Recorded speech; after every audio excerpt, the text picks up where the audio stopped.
This morning we have a well-known parable as our gospel lesson. So many of us are so familiar with this parable that we may stop hearing at the point we get to, there was a man who had two sons. And then you just check out and you're like, it's the prodigal son and God's love, yada, yada, yada. But I think that we've done a bit of disservice by calling this story the parable of the prodigal son.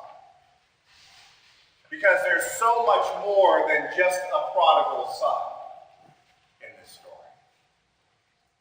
There's also what I like to call the forgotten brother.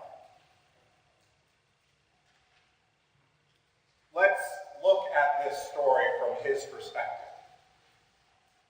Here he is, a faithful, obedient son, working on his father's land, doing whatever his father tells him, taking very few breaks, just working and doing whatever is asked of him.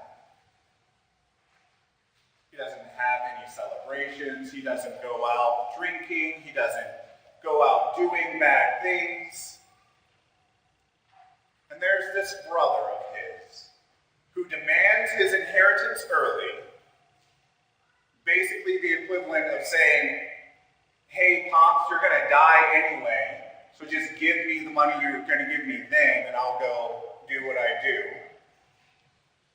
And this brother of his goes off, squanders everything, and that's the last he hears of it. Until one day, after working in the fields all day long, he comes home. There's music. There's dancing.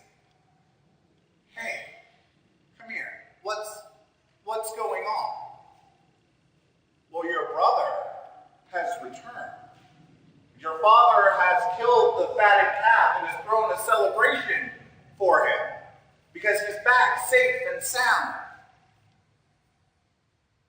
No one told me. My brother, who's been gone for who knows how long, is back, and no one tells me. There is a celebration at the house. The fatted calf has been slaughtered for the celebration. I didn't even get an invitation. Suddenly, his anger seems so much more appropriate. Because I think all of us, at one point or another, have found ourselves in that position. We've found ourselves in a place where we feel like we have been forgotten, passed over. Well, why do they get to have nice things while I have to work day in, day out just to make ends meet? Why is their life so easy? Why are they having so much fun? Why do they have a son that runs up to them in the middle of a sermon?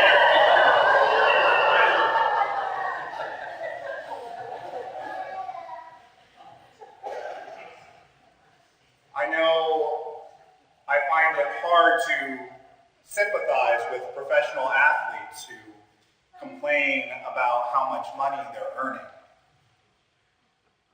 Are you kidding me? You get paid millions of dollars a year to play football. That sounds great. I understand there are a lot of health risks involved, but I love football. I'd play football for 1/10 of what you're paid. You think you deserve more money? You're going to hold out? You're not going to be a team player? You're going to make your team suffer because you think you deserve more money? I'm a priest. I do important work. Why don't I get a lot of money?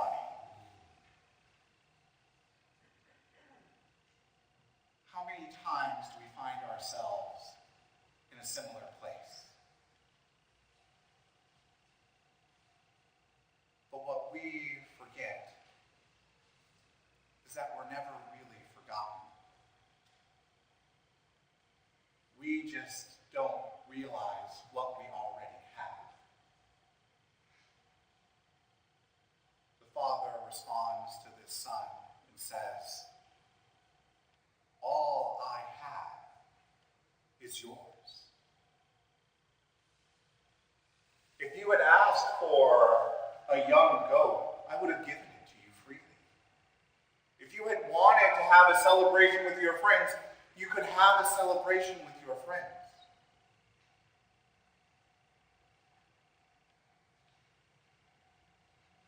We are never forgotten.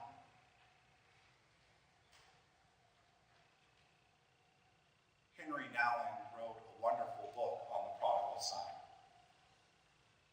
And in this book, he beautifully describes a painting by Rembrandt.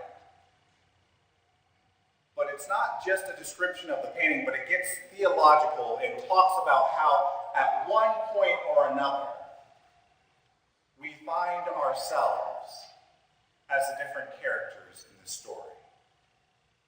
Sometimes we are that forgotten brother. But there will come a time where we squander what we have. We take what we have for granted. We throw it away. But we can come back always. And every time we come back, there is a loving Father who will run out to meet us,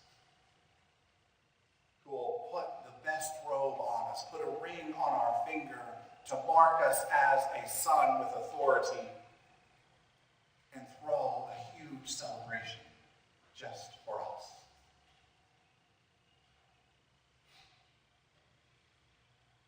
And when we receive that, we find ourselves transitioning into the role of the Father, extending that forgiveness to others, letting other people know, yeah, you've made some mistakes,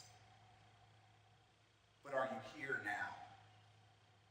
Have you come back for now? Maybe later today, maybe tomorrow, maybe next week you'll run off and squander this love again, but you're here now. And that's enough. That is cause for celebration.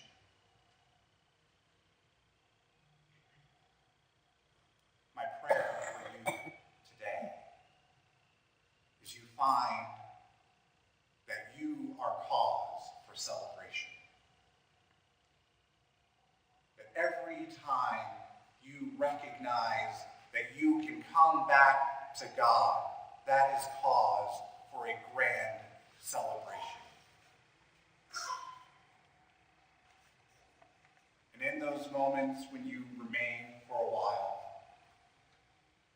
you feel like maybe you're in a rut, maybe you're being looked over or passed over or forgotten,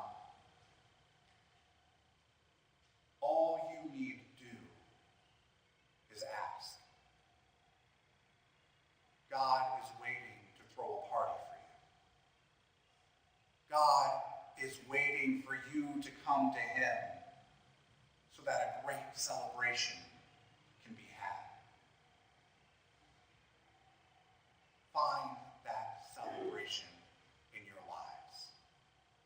Know that you, just for being you, are cause for celebration. And know that you can pass that on to others and invite them to the eternal party that God has planned for each and every one of us. Find that celebration in your lives and know that you are worth every bit of it.